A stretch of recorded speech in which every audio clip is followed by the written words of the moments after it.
والعاقبة للمتقين والصلاة والسلام على سيد المرسلين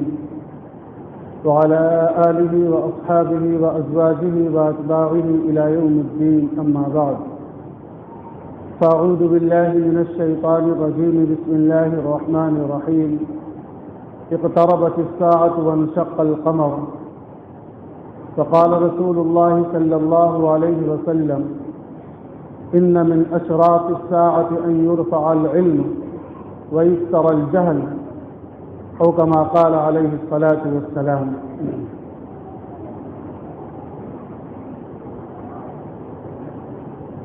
اللہ رب العزت نے قرآن مقدس کی آیت مبارکہ کے اندر اس بات کا اعلان فرمایا اقتربت الساعة وانشق القمر. اللہ کے رسول صلی اللہ علیہ وسلم کے دست مبارک سے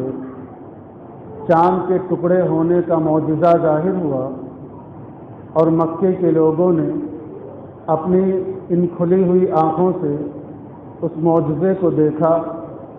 اللہ رب العزت نے اس کو متصل کر کے بیان فرمایا قیامت قریب آ چکی ہے. مطلب یہ ہے کہ قیامت جب واقع ہوگی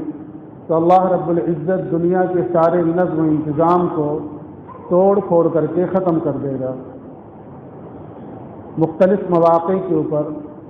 اللہ کے رسول صلی اللہ علیہ وسلم نے صحابہ کرام کے درمیان قیامت کے متعلق آگاہی فرمائی اور بیدار فرمایا. بلکہ بسا اوقات حضرت جبرائیل علیہ السلام خود تشریف لائے اور قیامت کے تعلق سے کچھ سوالات کر کے امت کو متنبہ فرمایا اور بیدار فرمایا. اللہ کے رسول صلی اللہ علیہ وسلم ایک مجلس کے اندر موجود تھے. ایک ایسا شخص جس کے بال کے اوپر گرد و غبار نام کی کوئی چیز نہیں، بالکل سیاہ، سفر کی کوئی علامت اور کوئی نشانی نہیں، بالکل چاق و چوبند، لیکن موجودہ لوگوں میں سے کوئی آدمی اس کو پہچانتا بھی نہیں. آیا اللہ کے رسول صلی اللہ علیہ وسلم کے گھٹنے سے گھٹنے ملا کر کے بڑا بے تکلفی کے ساتھ بالکل قریب ہو کر بیٹھ گیا. صحابہ کہتے ہیں کہ ہمیں بڑا تعجب ہو رہا تھا کہ آدمی باہر کا سمجھ بھی نہیں آتا ہے، کیونکہ اگر کوئی چل کر آتا ہے تو بالوں پر گرد و غبار ہوتے ہیں، سفر کے کچھ علامات و نشان ہوتے ہیں، وہ کوئی چیز دکھائی نہیں پڑتی. مدینہ کا بھی آدمی سمجھ میں نہیں آتا کیونکہ ہم میں سے کوئی آدمی اس کو پہچانتا بھی نہیں ہے. اس نے اللہ کے رسول صلی اللہ علیہ وسلم سے کچھ سوالات شروع کیے. اس نے فرمایا اخبرنی عن الاسلام، اے اللہ کے رسول صلی اللہ علیہ وسلم آپ اسلام کے بارے میں مجھے بتلائیے.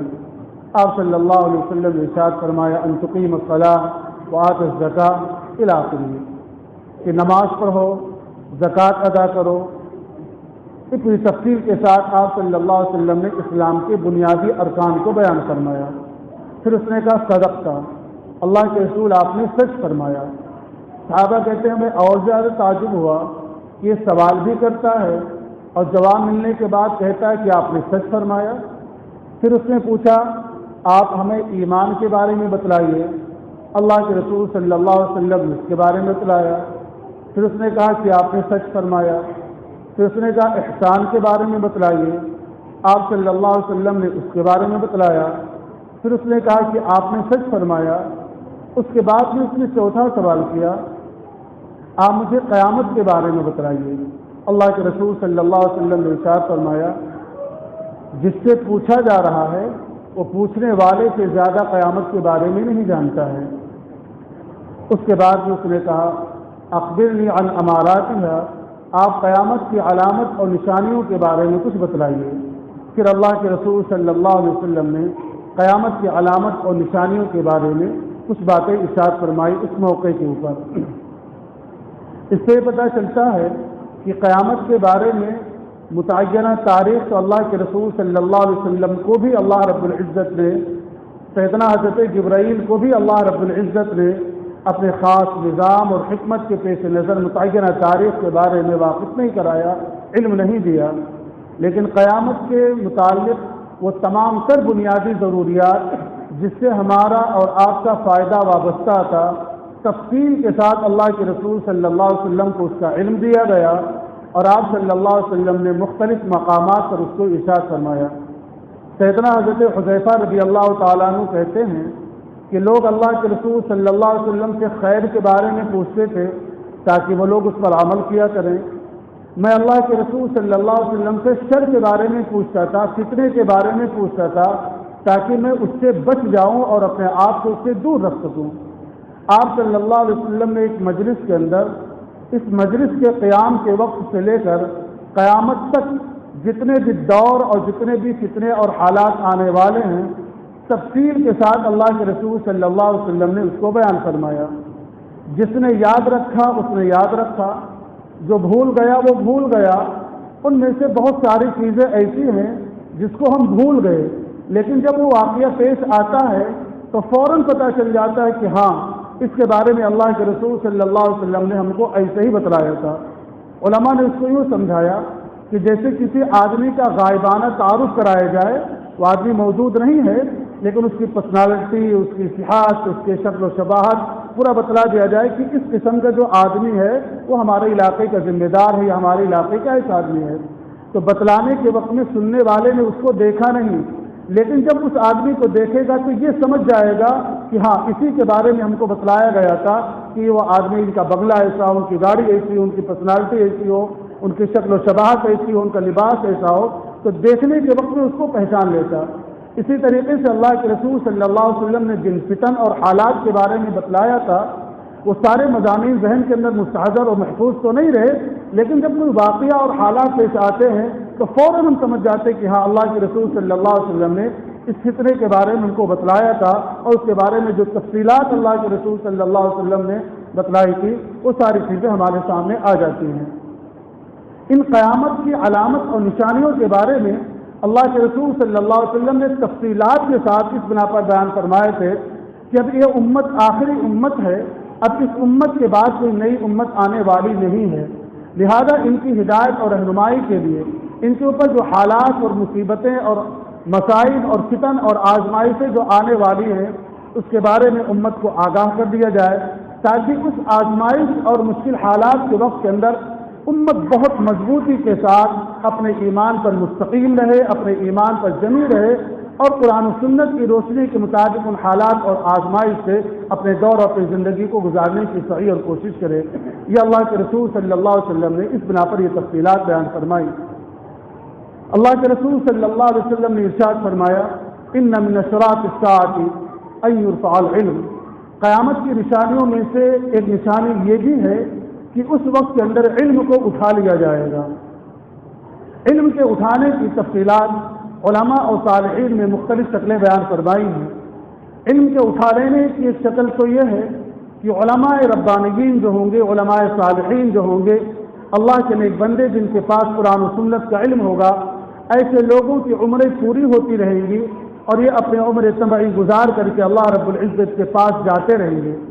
ان کی نیابت کرنے والے، ان کی خلا کو پر کرنے والے نوجوان علماء ایسے تیار نہیں ہو پائیں گے جو ان جیسی صلاحیت اور استعداد اور قرآن و سنت کے اوپر اتنی گہری نگاہ رکھنے والے ہوں، ایسے لوگ تیار نہیں ہوں گے۔ نتیجہ یہ ہوگا کہ علماء اٹھتے چلے جائیں گے اور لوگوں کے درمیان سے علم اٹھتا چلا جائے گا۔ بعض لوگوں نے یہ شکلیں بھی بیان فرمائی ہیں کہ علم کے اٹھائے جانے کا ایک مطلب یہ بھی ہے۔ اسی طریقے سے علم کے اٹھائے جانے کی ایک شکل یہ بھی ہے کہ دور اور حالات ایسے آ جائیں گے کہ علم دین رکھنے والوں کی عوام کے درمیان ان کی ویلو، ان کی عزت کم ہو جائے گی۔ لوگ ان لوگوں کی تو عزت و تکریم کریں گے جن کے پاس دنیا کی کوئی پوسٹ ہو، دنیا کے کوئی عہدے ہوں، دنیا کے کوئی مناصب ہوں، لیکن ان لوگوں کی کوئی عزت، ان کی قدر و قیمت ان لوگوں کی نگاہ کے اندر نہیں رہ جائے گی جن کے پاس قرآن و سنت کا علم ہو۔ نتیجہ یہ ہوگا کہ لوگ ایسے حالات دیکھیں گے، اس کے بعد پھر آہستہ آہستہ اپنے بچوں کو دنیاوی مختلف عہدوں اور مناصب پر پہنچانے کے لیے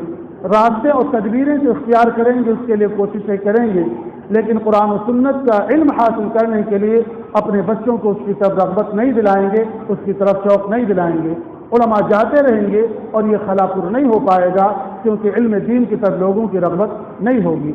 یہ بھی اس کی ایک شکل ہو سکتی ہے۔ اسی طریقے سے اور مختلف شکلیں اس کی بیان فرمائی گئی۔ آج جس دور میں ہم اور آپ جی رہے ہیں، اگر گہرائی کے ساتھ اس پر نگاہ ڈالا جائے تو یہ دونوں شکلیں جو ہم نے آپ کے سامنے رکھی ہیں، کسی مسلمان کو سمجھنے کے اندر کوئی دقت اور دشواری نہیں ہوگی۔ آئے دن اس بات کی اطلاعات مل رہی ہے کہ ہمارے اکابر علماء، جن کو اللہ رب العزت نے قرآن و سنت کیا ایک خاص مزاج دیا تھا، ایک خاص فہم اور بصیرت دی، ان کی روح قبض ہوتی وہ عمر طبعی پوری کر کے اور دنیا سے چلے جا رہے ہیں۔ ان کی نیابت کرنے والا، ان کی جگہوں کو پر کرنے والے افراد ملت کو نہیں مل پا رہے ہیں، وہ تیار نہیں مل پا رہے ہیں۔ اسی طریقے سے اب ایسے حالات بیان کر دیے گئے، ایسے حالات لا کر کے سامنے کھڑے کر دیے گئے اور بنا دیے گئے کہ اب لوگ آہستہ آہستہ مدارس کا علم حاصل کرنے کے لیے، یعنی قرآن و سنت سے واقفیت رکھنے کے لیے وہ اپنے آپ کو بچانے لگے اور اپنے آپ کو دور کرنے لگے۔ آج عموماً مالدار طبقے کے جو لوگ ہیں، جن کو اللہ رب العزت نے دنیا کی کچھ نعمتیں دی ہیں، مال و دولت کچھ دیا ہے، یا دنیا کے اندر ان کو کوئی خاص اقتدار، مقام و پوسٹ دے رکھا ہے، ایسے لوگ اپنے بچوں کو مدارس کے اندر داخلہ دلا کر کے قرآن و سنت کے علم حاصل ہو اور قرآن و سنت کے بارے میں ان کی جانکاری اور ان کی واقفیت ہو، بالکل غافل اور بالکل دور ہوتے چلے گئے دنیا، اور صرف دنیا کے اندر یہ لوگ مگن بیٹھے ہیں۔ اس سے بھی آپ کو اس بات کا اندازہ لگانا بہت آسان ہو جائے گا کہ ہم کس دور اور کس حالات کے اندر جی رہے ہیں، اور ہم جس زمانے سے گزر رہے ہیں اس زمانے کے بارے میں اللہ کے رسول صلی اللہ علیہ وسلم نے ہمیں پہلے سے متنبہ فرمایا تھا۔ آگے پھر اللہ کے رسول صلی اللہ علیہ وسلم نے ارشاد فرمایا، وَيُكْثَرَ الْجَهْلُ، جہالت پھیل جائے گی، علم نہیں ہوگا تو علم کی جگہ جہالت لے لے گی۔ چنانچہ ہر کس و ناقص مسائل شرعیہ بیان کرنے کی صحیح اور کوشش کرے گا۔ جن کو قرآن و سنت کے مزاج سے واقفیت نہیں، جن کو قرآن و سنت اور سیر صحابہ کے بارے میں وہ گہری بصیرت نہیں، جس بصیرت کی ضرورت ہوتی ہے امت کی رہبری اور رہنمائی کے لیے، ایسے کچھ لوگ کھڑے ہو جائیں گے اور جو چند سطحی اور ظاہری قسم کا علم رکھنے والے ہوں گے وہ اپنے آپ کو علم کے جانکار لوگوں کے درمیان متعارف کرائیں گے، اور کچھ جانتے ہوں گے تو اور کچھ نہیں جانتے ہوں گے تو نتیجہ یہ ہوگا کہ ایسے مسائل بیان کرنا شروع کریں گے کہ حلال کو حرام اور حرام کو حلال ایک دوسرے سے خلط ملط کر دیں گے، اور عوام انہیں کو اپنا مقتدی اور پیشوا بنا لیں گے۔ اس کی بھی مختلف شکلیں جو روایت کے اندر اللہ کے رسول صلی اللہ علیہ وسلم نے بیان فرمائی، اس کے بھی مختلف شکلیں وجود کے اندر آنے کی دنیا کے اندر ہو سکتی ہیں۔ ان میں سے ایک شکل یہ بھی ہے کہ اپنی مسجد کی امامت کے لیے، اپنے مدرسے کی مدرسی کے لیے، امامت کے لیے جس صلاحیت کی ضرورت ہے، تدریسی خدمات کے لیے جس صلاحیت کی ضرورت ہے، اس صلاحیت کو نہ دیکھ کر کے اپنی رشتہ داری دیکھی جائے، اپنے تعلقات دیکھے جائیں، اپنا ان سے ساٹھ گانٹھ دیکھا جائے، اور کم پیسے کے اندر کام چلانے کو دیکھا جائے، اور ایسے آدمی کو لا کر کے مسجد کے منبر پر بیٹھا دیا جائے، تدریس کے عہدے کے اوپر بیٹھا دیا جائے۔ اب اس آدمی کے پاس صلاحیت نہیں ہے، ظاہر سی بات ہے اس کو اپنی امامت اور اپنی تدریس کے بارے میں لوگوں کے درمیان ایک امیج بنانا ہے۔ لوگ سوالات کریں گے، بغیر علم کے فتوے صادر کریں گے اور بغیر علم کے مسائل بیان کریں گے، یہ بھی ایک شکل ہے۔ لہذا جو تعلقات کی بنا پر بغیر صلاحیت اور استعداد کے چاہے امامت کا منصب دینا ہو، چاہے تدریسی منصب دینا ہو، یا کوئی دوسرا اور اسلامی شعبے سے متعلق کوئی عہدہ اور منصب دینا ہو، جب سے لوگوں کے درمیان یہ چیز وجود کے اندر آنا شروع ہو گئی، آپ تاریخ اٹھا کر دیکھیں، جہالت کا غلبہ ہونے لگا۔ مزید جب سے پوزیشن اور صورتحال یہ بنتی چلی گئی کہ کم سے کم تنخواہوں کے اوپر یہ کام لیا جائے، مؤذن کا کام کم سے کم تنخواہ پر، امامت کا کام کم سے کم تنخواہ پر، تدریس کا کام کم سے کم تنخواہوں پر، باصلاحیت لوگ جن کی اپنی ضروریات تھی وہ آہستہ آہستہ چھٹتے چلے گئے، یا بدل کے مجبوری کبھی وہ خدمات کے لیے آ جاتے، ورنہ اب وہی ساری چیزیں رہ گئیں کہ کام کرنے والوں کے پیش نظر بھی تنخواہ رہ گئی اور کام لینے والوں کے پیش نظر بھی تنخواہ رہ گئی، نہ ان کے پیش نظر امت کی مفاد اور امت کی رہبری اور رہنمائی رہ گئی، اور نہ ان لوگوں کے پیش نظر امت کا مفاد اور امت کی رہنمائی رہ گئی۔ چنانچہ یہ شکل بھی وجود کے اندر آئے گی اور جہالت کی کثرت ہوگی اور جہالت پھیلتی چلی جائے گی۔ آج جس دور اور جس حالات سے مراد گزر رہے ہیں، جی رہے ہیں، ہم اپنے گریبان کے اندر ہر آدمی اپنا معائنہ کرے اور اپنے گریبان کے اندر جھانک کر کے دیکھے، تو آپ کا دل اس بات پر شہادت دے گا کہ ہم اسی دور اور اسی زمانے سے جی رہے ہیں جس کے بارے میں اللہ کے رسول صلی اللہ علیہ وسلم نے بہت پہلے ہمیں اور آپ کو آگاہ اور بیدار فرمایا تھا۔ آگے پھر اللہ کے رسول صلی اللہ علیہ وسلم نے ارشاد فرمایا، کثرت کے ساتھ شراب اس زمانے کے اندر پی جانے لگے گی۔ ایک زمانہ ایسا تھا کہ جب مسلمان شراب پیے اس کے بارے میں تصور بھی نہیں تھا۔ مدینے کی وہ تاریخ یاد کیجیے کہ جب شراب کی حرمت کا اعلان ہوتا ہے تو مدینے کی گلیوں میں شراب ایسے بہایا جاتا ہے جیسے تیز بارش کے موسم کے اندر ہر گلی سے بارش کا پانی بہتا ہوا نالوں کے اندر پہنچ جاتا ہے۔ وہ صحابہ تھے جن کی عادت بن گئی تھی شراب پینے کی، لیکن حرمت کا اعلان کرنے کے بعد انہوں نے اپنی مشکیزوں کو توڑ دیا اور شراب کے ایک ایک قطروں کو گلیوں کے اندر بہا دیا اور اس کو پھینک دیا۔ آج کا دور اور زمانہ ہے، ہم دور نہ جائیں، اپنے محلے کے بارے میں، اپنے علاقے کے بارے میں، اپنے اڑوس پڑوس کے بارے میں اگر توجہ دیں، شراب کی کتنی بدلی ہوئی نامیں آج معاشرے کے اندر وجود کے اندر آ گئی ہیں، اور اس کے اندر نوجوان طبقہ، بڑی عمر کے لوگ پیتے ہیں اور علانیہ طور پر پیتے ہیں۔ اللہ کے رسول صلی اللہ علیہ وسلم نے ارشاد فرمایا، یہ بھی قیامت کی من جملہ نشانیوں میں سے ایک نشانی یہ بھی ہے کہ اس وقت شراب پی جائے گی۔ اللہ کے رسول صلی اللہ علیہ وسلم نے ارشاد فرمایا، اس وقت کے اندر زنا کثرت کے ساتھ کیا جائے گا، بدکاری کثرت کے ساتھ کی جائے گی۔ ایک دوسری روایت کے اندر اللہ کے رسول صلی اللہ علیہ وسلم نے ارشاد فرمایا، زنا صرف یہی نہیں ہے کہ ایک لڑکا اور ایک لڑکی اس پہلے بد کے اندر مبتلا ہو جائیں۔ آپ صلی اللہ علیہ وسلم نے ارشاد فرمایا، العینان تزنیان، یہ ہماری جو دونوں آنکھیں ہیں یہ بھی زنا کرتی ہیں، ہمارے ہاتھ یہ بھی زنا کرتے ہیں، ہمارے پیر یہ بھی زنا کرتے ہیں۔ آپ صلی اللہ علیہ وسلم نے ارشاد فرمایا، کسی غیر محرم لڑکی کو اپنی آنکھوں سے دیکھنا یہ آنکھ کا زنا ہے، کسی غیر محرم کے ہاتھ کو، اس کے بدن کو اپنے ہاتھ سے چھونا یہ ہاتھ کا زنا ہے، غلط ارادے سے اس کے گھر کی طرف یا اس سے ملاقات کے لیے چل کر کے جانا یہ پیر کا زنا ہے۔ یہ اللہ کے رسول صلی اللہ علیہ وسلم نے ارشاد فرمایا۔ آج ہم اپنے گرد و اطراف کے اندر، اپنے گھر، اپنے ماحول کے اندر اگر نگاہ دوڑا کر کے دیکھیں، کیا اس زنا کی کثرت نہیں ہے؟ ہماری بچیاں، ہماری عورتیں، ہماری بہنیں گھروں سے بے حجابانہ طور پر، بالخصوص شادی بیاہ کی تقریبات کے اندر، یہ اسی طریقے سے دیگر اور تقریبات جب منعقد کی جاتی ہیں اس میں بند کمر کر کے آتی ہیں، اور نوجوانوں کی بہت بڑی تعداد ہوتی ہے جو اپنی آنکھوں کو زنا کے اندر مبتلا کرتی ہے۔ اسی طریقے سے پھر معاملہ آگے بڑھتا ہے، ہاتھ کا زنا۔ کتنے گھرانے ایسے ہیں کہ جس کے اندر جن لوگوں سے شرعی پردہ کرنا ضروری تھا، اگر آپ کی فیملی مخلوط ہے تو کچھ شریعت نے اس سلسلے کے اندر ڈھیل دی تھی، لیکن ان تمام تر چیزوں سے آدمی آزاد ہو کر کے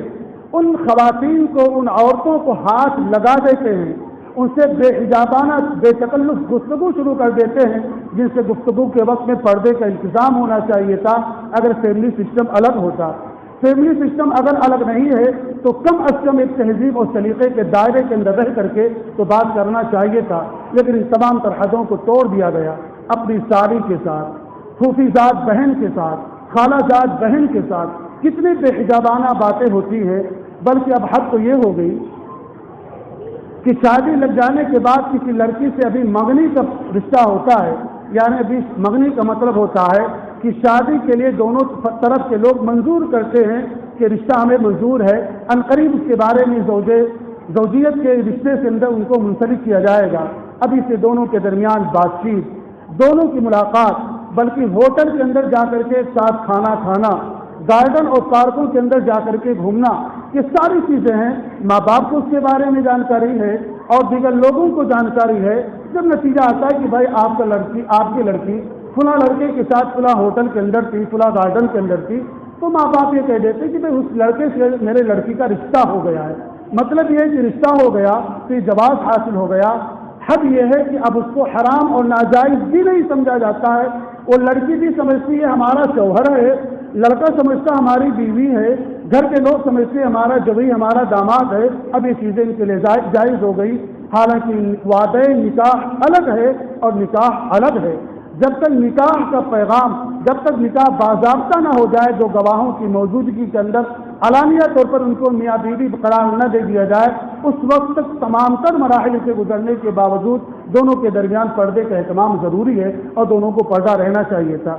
یہ حالات ہیں جو زناکاری کے اندر مبتلا، کچھ عملاً حقیقتاً زناکاری میں مبتلا ہوتے ہیں، اور نہیں تو آنکھوں کا زنا، ہاتھ اور پیر کا زنا، یہ تو اتنے کثرت کے ساتھ ہے کہ شاید کوئی ایسا شخص ہو ہم میں سے جو اپنی جوانی یا بچپن یا بڑھاپے تک پہنچتے پہنچتے اس سے محفوظ ہو پائے۔ اللہ کے رسول صلی اللہ علیہ وسلم نے ارشاد فرمایا قرب قیامت کے اندر کثرت کے ساتھ زنا کیا جائے گا۔ یہ اس سے پہلے بھی میں نے کچھ علامتیں کچھ نشانیاں بیان فرمائی تھی، کیونکہ یہ ہمارے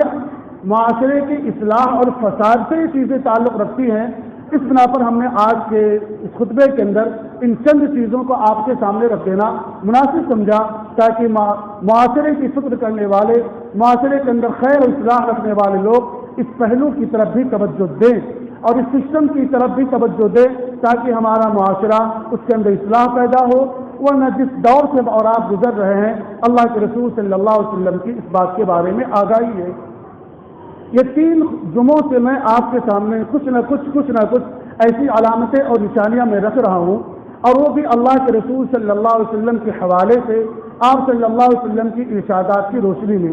اس سے چند باتیں آپ کے سامنے رکھنا منشا اور مقصود ہے۔ ایک تو یہ کہ اب اس بگڑے ہوئے دور اور زمانے کے اندر کم از کم ہمارا اور آپ کا ایمان اتنا تو مستحکم اور مضبوط ہو ہی جانا چاہیے کہ اللہ کے رسول صلی اللہ علیہ وسلم نے جو کچھ فرمایا ہے وہ بالکل من وان سچا ہے، اس کے اندر کسی غلطی کا اور کسی بھی چیز کا کوئی امکان نہیں ہے۔ ہم اب ان تمام تر صداقت کی چیزوں کو اپنی آنکھوں سے دیکھ رہے ہیں جس کو اللہ کے رسول صلی اللہ علیہ وسلم نے ارشاد فرمایا تھا، لہذا آنکھوں سے دیکھنے کے بعد اب تو کم از کم ہم یقین کر ہی لیں کہ اللہ کے رسول صلی اللہ علیہ وسلم کے تمام فرامین بالکل صداقت اور سچائی کے اوپر مبنی ہیں۔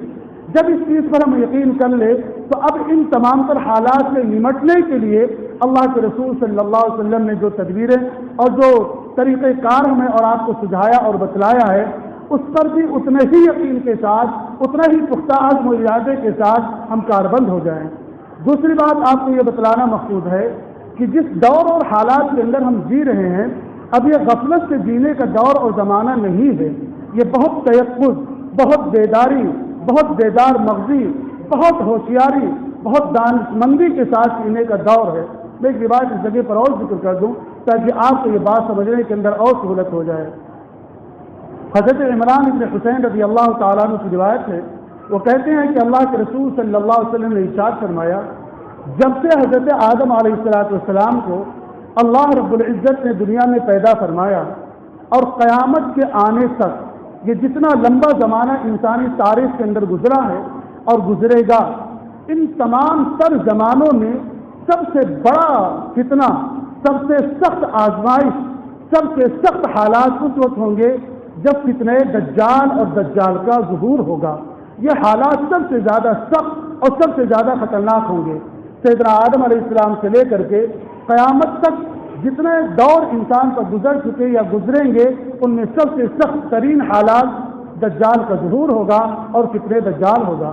اسی بنا پر ہر نبی نے اپنی قوم کو اور اپنے امتیوں کو فتنہ دجال سے ضرور آگاہ کیا ہے اور ان کو ضرور متنبہ کیا ہے۔ لیکن میں کچھ باتیں اب تم لوگوں کو وہ بتلا رہا ہوں جس کو گزشتہ نبی نے اپنی امتوں کو نہیں بتلایا تھا، کیونکہ اللہ کے رسول صلی اللہ علیہ وسلم نے امت کو اس بات کی طرف متوجہ فرمایا کہ اب نبوت کا سلسلہ بند، اب کوئی نبی آنے والا نہیں ہے، لہذا اب دجال سے واسطہ اسی قوم کا پڑھنا ہے اور اسی امت کا پڑھنا ہے۔ اس بنا پر آپ صلی اللہ علیہ وسلم نے بہت سارے وہ حالات واضح کر دیے جو گزشتہ نبیوں نے اپنی قوم اور اپنی امتیوں کو نہیں بیان فرمایا تھا۔ اس میں اللہ کے رسول صلی اللہ علیہ وسلم نے 2 باتیں اس وقت سمجھانے کی کوشش کروں گا۔ آپ صلی اللہ علیہ وسلم نے ارشاد فرمایا انہ آور، کہ بے شک وہ آور ہوگا، اندھا ہوگا۔ اندھا ہونے کی کیا حقیقت ہے، اس کی کیا صورت ہے؟ ظاہر سی بات ہے اس کے یقینی معنی تو اسی وقت ہوں گے جب دجال کو اپنی آنکھوں سے دیکھا جائے گا۔ اس الفاظ کے کیا کیا معنی اور مفاہیم نکلتے ہیں، علماء شارحین، علماء ربانیین، حقائدیین نے اس کی تشریح فرمائی ہے۔ ان جملہ تشریحات میں سے تشریح یہ بھی ہے کہ اللہ تعالیٰ نے انسان کو دیکھنے کی 2 صلاحیتیں دی ہیں۔ نمبر 1 ہماری یہ ظاہری 2 آنکھیں ہیں جس سے ہم کسی چیز کو دیکھ کر کے اور اس کو سمجھتے ہیں۔ دوسرے اللہ تعالیٰ نے ہم کو ایک بصیرت کی نگاہ دی ہے جس کو دل کی نگاہ کہہ لیجئے، جس سے چیزوں کی ظاہر کو تو نہیں دیکھا جاتا لیکن چیزوں کی حقیقت کو دیکھا جاتا ہے۔ یہ دو صلاحیتیں اللہ رب العزت نے انسانوں کو ودیعت کی ہے اور انسانوں کو دی ہیں۔ جب انسان ان دونوں صلاحیتوں سے بھرپور بہرور ہوتا ہے تو کسی چیز کے ظاہر کو بھی سمجھتا ہے اور کسی چیز کے حقیقت کو بھی سمجھتا ہے۔ جب ظاہر اور حقیقت دونوں چیزوں کو سمجھتا ہے تو دغا اور فریب کے اندر مبتلا نہیں ہوتا۔ ایک مثال لیجیے، ایک ڈبی کے اندر کیا سامان بھر دیا گیا ہے اپنی جگہ پر، اس کے اوپر بہترین لیبل لگا دیا گیا، بہترین ٹائٹل اور اس کو بہترین ڈبے کے اندر بند کر دیا گیا اور کسی مشہور کمپنی کی طرف اس کو منسوخ کر دیا گیا کہ اس کمپنی کی یہ بہترین پناہ پروڈکٹ ہے۔ اب آپ تو ڈبہ دیکھیں گے، ہم ظاہر آپ سے ڈبہ دیکھیں گے، اس کی قیمت طے ہو جائے گی، اس کو خرید لیں گے۔ یہ ہوا ظاہر آنکھ سے دیکھنا۔ ایک ہے حقیقت کی آنکھ سے دیکھنا کہ اس ڈبی کے اندر کیا موجود ہے۔ جب اس ڈبی کو ہم کھولیں گے اب اس کے اندر کوئی خوشبودار چیز موجود ہے یا اس کے اندر بدبودار چیز موجود ہے، وہ پتہ چلے گا۔ اللہ رب العزت نے نبیوں کا جو سلسلہ شروع کیا اور سیدنا حضرت محمد مصطفیٰ صلی اللہ علیہ وسلم پر جو مکمل درجہ، یہ نبیوں کو اللہ رب العزت نے بھیجا اس لیے تاکہ لوگوں کی حقیقت کی آنکھیں کھول دیں اور لوگوں کو حقیقت سے آگاہ کر دیں۔ ظاہر آنکھ سے تو ہر انسان دیکھ رہا ہے، انبیاء آتے ہیں حقیقتوں کو واضح کرنے کے لیے۔ اس بنا پر نبیوں نے آ کر کے ہمارے سامنے دنیا اور دنیا کے متعلقات کی چیزوں کو خوب واضح کیا، دنیا کی حقیقت سے خوب واضح کیا کہ دنیا کی مثال ایسے ہے جیسے ایک مرا ہوا کتا، اس سے زیادہ دنیا کی کوئی حقیقت نہیں ہے۔ الگ الگ انداز کے اندر مستقل ایک موضوع ہے، میں اس کو کسی پر گفتگو کروں گا۔ تو اب جن جماعت صحابہ نے ان انبیاء کی تربیت کردہ جو اصحاب تھے، جنہوں نے ظاہر سے بھی دیکھا اور جنہوں نے باطنی نگاہ سے بھی دیکھا،